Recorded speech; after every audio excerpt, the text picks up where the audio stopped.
progress. Okay, good morning everyone. Shalom Aleichem, Bruchim Abam. We have amazing material today. First of all, let's begin. I'm going to take you to today's email. Now, if you're not getting the emails, that's a problem. You need to subscribe.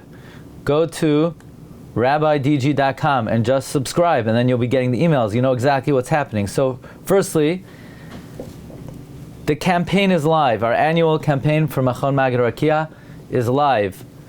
You could go to charity.com/MMH25. Charity.com/MMH25. You want to see what the new building's going to look like? Take a look. I'm going to play the video for you. Let's see if it plays. How do you like that? That's cool, right? Okay. Actually, we went to different architects, and I didn't like it. So my son just did this. Seriously. Look how nice it is. We went to different architects, we borrowed different ideas, and my son put this together. Okay.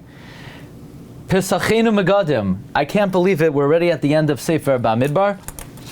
And so far, Baruch Hashem, we've had Siyata D'Shmaya to connect the beginning and end of each Parsha.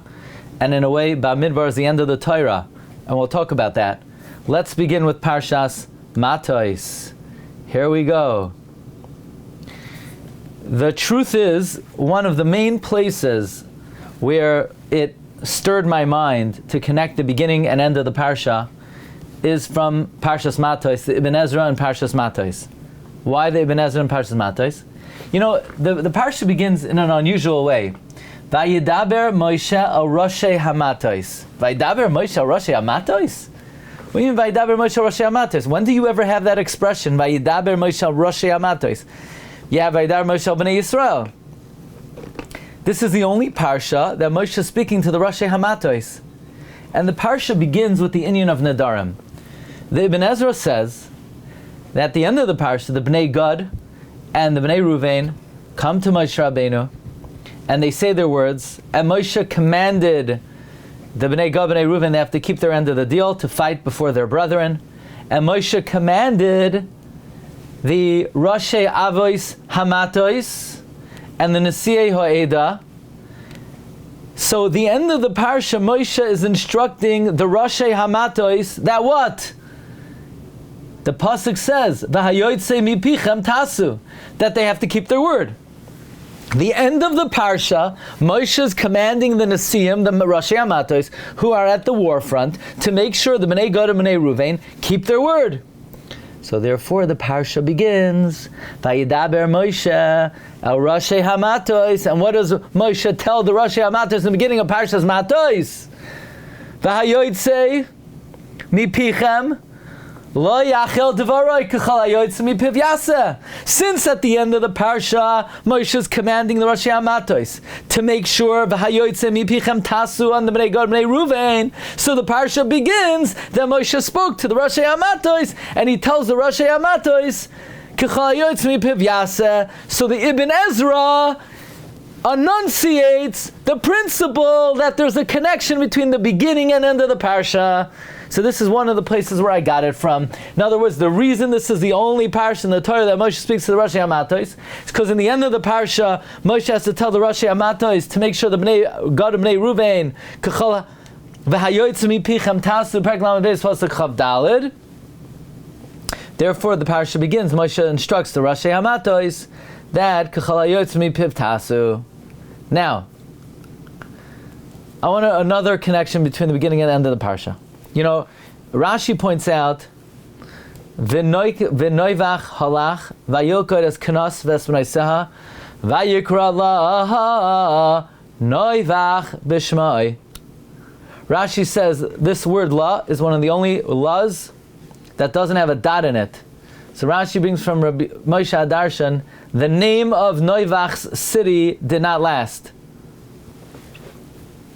The name of Noivach's city did not last. Reb Schwab, Reb Shamshon Falhirsch both say that when somebody wants to memorialize themselves with possessions, that is a outlook and a hashkafa that has no kiyum.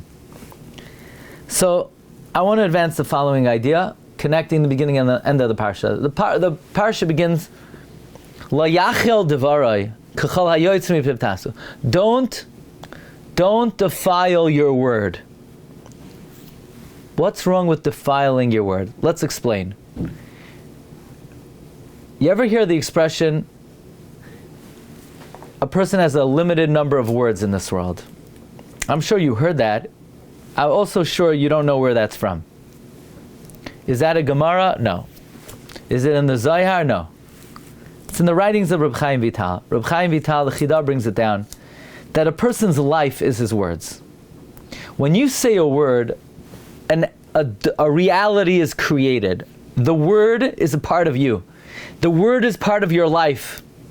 You want to guard your life, you have to guard your words. Your words are your life. In other words, you have this big container called life. Every time you send out a word, you're emitting part of your life. That's your reality. So you don't want those words, so to speak, to be defiled, because it's like self-destructive behavior. That's who you are. Your words, your life is your words. You know, people think awkward silence. Well, you got to get over it. Don't ever talk for the sake of talking. You're defiling your words. You're defiling your entire reality. The end of the Parsha, we read that there was a man by the name of Noivach. Noivach called the name of the city Noivach. But the Torah takes out a dot out of the word la to show the word was not fulfilled. The word was unfulfilled. But you're not supposed to do that. When you say something, it should have kiyum. But unfortunately, Noivach's words had no kiyum. Noivach is, so to speak, an illustration of what happens when your words, when you don't stand behind your words, when your words are empty. The word is missing the dot, it's missing the life force. I want to share with you something amazing. In the Sefer, let's see if we could put this together.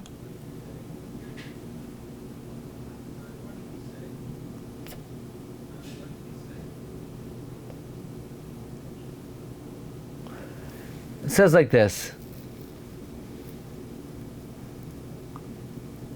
Vayidaber Moshe al Rashi Matos l'bnei Yisrael Eimar Zeh hadavar asher tziva Hashem.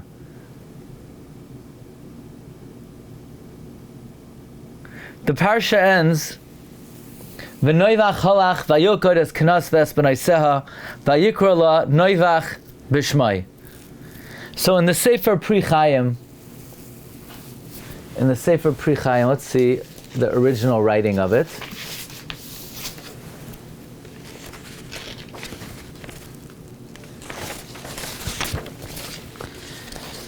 Reb Chaim Safran, he brings a very interesting idea. He brings, in the course of his discussion, the word noivach is a Rashi Tevos. Nun, bina, chachma. Nun, bina, chachma. So I want to borrow that. I want to borrow it for the following idea. When we began Masechta Nedarim, it's actually, this week we landed in Zurich and we went to the kever of the Karban Nesanel. Why the kever of the Karban Nesanel? I didn't even know why I had to go to the kever of the Karban Nesanel. Since I'm learning Masechta Nedarim now, the Karban Nesanel spent his whole life learning Nedarim. He was always learning Masechta Nedarim. So I guess I had to go visit him while I'm learning Masechta Nedarim. Masechta Nedarim begins, Kol Kinoi Nedarim. It begins with the word Koil. There's an idea that Nedarim, comes from the realm of the Shar Nun. Nun Dar. Nedarim comes from the Shar Nun. Because maybe you're creating basically Isurim on oneself. That's not in the Chumash. The Chumash is the Mem Tesh Shari Chachma. Neder is the Shar Nun, which is Lamala from that. In fact, the Smichas Chachamim says the reason why the sugya of Bikor Chaylim is in Masechta Nedarim, because the Chayla is Gematria Mem Tes 49. He's missing the Shar Nun. Masechta Nedarim, the inyan of Nedarim is the Shar Nun, which, by the way, we understand. We know that Moshe Rabbeinu, his prophecy was the highest level of prophecy, was the clearest prophecy. Moshe Rabbeinu was Nesnabe Ba'asbaklaria HaMe'ira. The Asbaklaria HaMe'ira was, so to speak, the highest level, the Shar Nun. Therefore, the Parsha of Nedarim is the one time where we see Moshe Rabbeinu receiving prophecy on the Shar Nun. That's why it says Zeh Hadavar. Zeh, Rashi says, is a reference to Moshe Rabbeinu being on a level of Nevuah on the Shar Nun. Amazing. Well, so therefore, if the Parsha begins with Nedarim, which is the Shar Nun, we understand why the last pasuk in the Parsha is V'noivach halach v'yokoid esknas v'esmanaiseha v'yikra laha noivach v'shmai. Noivach is Nun, Bina, Chachma. So the Parsha begins and ends with the Shar Nun. That is Pesacheinu Megadim on Parshas Matos.